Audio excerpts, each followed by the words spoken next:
Good morning. This is John from the Springs Mennonite Church. Happy to be with you on this Friday, the end of the week.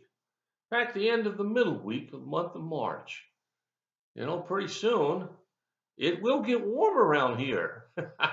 Now, from what I look at the weather map, there are a lot of places that's a whole lot warmer than we are, and a few places a whole lot colder than we are. But it's a beautiful day. It's a beautiful opportunity to walk with God.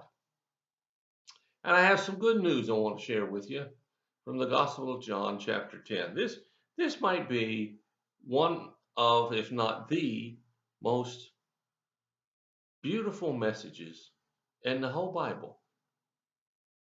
John chapter 10, Jesus is having a conversation, and they didn't know what he meant, as usual. And so he says this: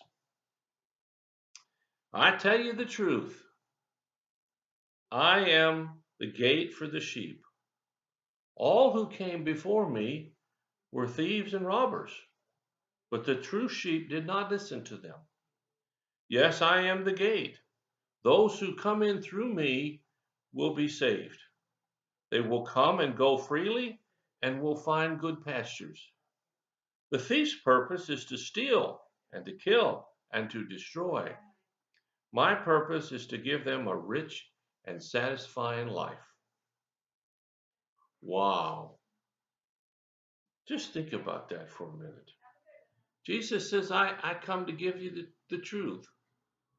We need the truth. We don't need someone to pretend or someone to make up stories.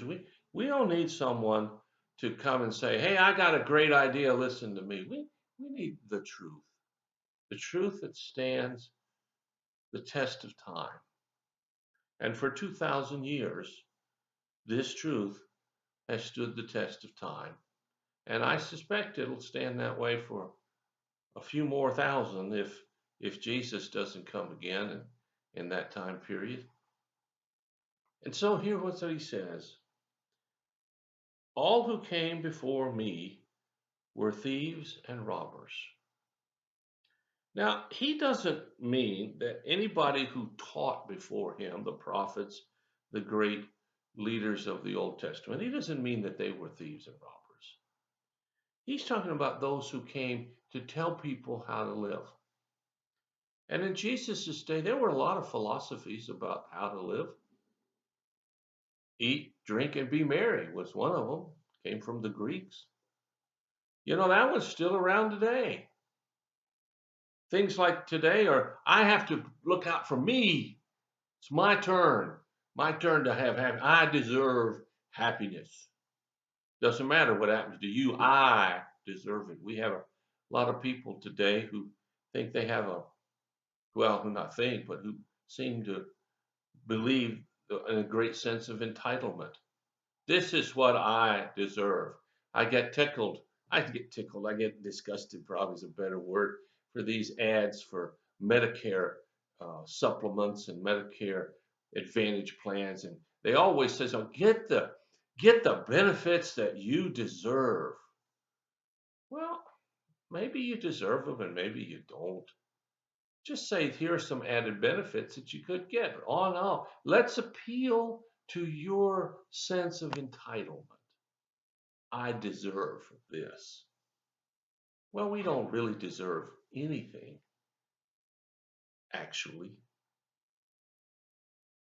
God offers us grace. That covers everything else. Grace that means we can be forgiven.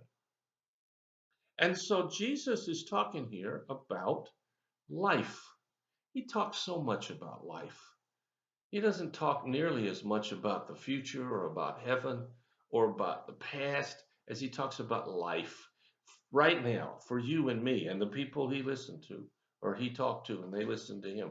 He talks about life. He says, I am the gate. Anyone who comes in through me, what he says, will be saved, and they will go freely and will find good pastures. When we come to Jesus, we find something that no one else can offer. Nothing else can offer.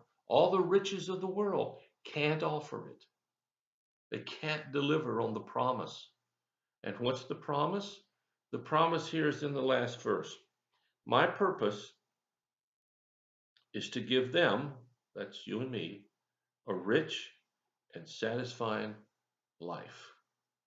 In other translations, it says abundant life. You see, God comes because He wants you and me to experience life in its fullness, not in its things, not in its power. They don't really matter. Oh, I know a lot of people think they do, and maybe you do too. And if that's your purpose, then go after them. That's your decision. But once you get them, they won't satisfy. Anybody who gets power wants more. Anybody who wants things gets things, wants more. I heard a carpenter tell me one time, I asked him, when do you have enough tools? And he said, oh, you always need one more. My grandfather, who was a multimillionaire, I asked him when I was a little boy, Granddaddy, how much money do you have to have? And he says, oh, you always need a little bit more. See, we're always wanting more, we're needing more. And the more that doesn't need to be continually increased is the abundant life that Jesus is already ready to give. When we invite Him into our lives, and I hope you have. If you haven't, okay, maybe you ought to think about doing that. I mean, what do you got to lose anyway? I mean, I know everybody thinks Christianity is a bunch of rules. You can't do, you can't do, you can't do, you can't do. And that's not what it is. Being a Christian is to experience joy and happiness and excitement for the day. What's going to happen today? When you listen to this, what's going to happen next? I don't know, but it's going to be good if the Lord rules in our hearts and we look for His face in whatever happens. Jesus makes a free offer. It doesn't cost you anything. You don't have to clean up. You don't have to stop doing something. You just have to take the offer. Now, granted, you have to live the new relationship if you take the offer, and that's a different issue here, but you can't earn this. You can't deserve it. Jesus just said, look, if you come to me, here's what I'll give you. Here's the trade.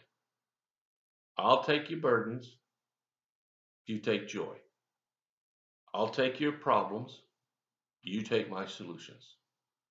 I'll take your pain and sorrow. I'll give you happiness. What's there not to like? Well, I don't know. I'm just some crazy preacher sitting in an office reading the words of Jesus. And I hope they bless you. And I hope you have a great weekend. Hope you have a great upcoming week. Thanks for listening. If you have a need or a concern, give us a call. We'll do whatever we can as fast as we can to help meet your need.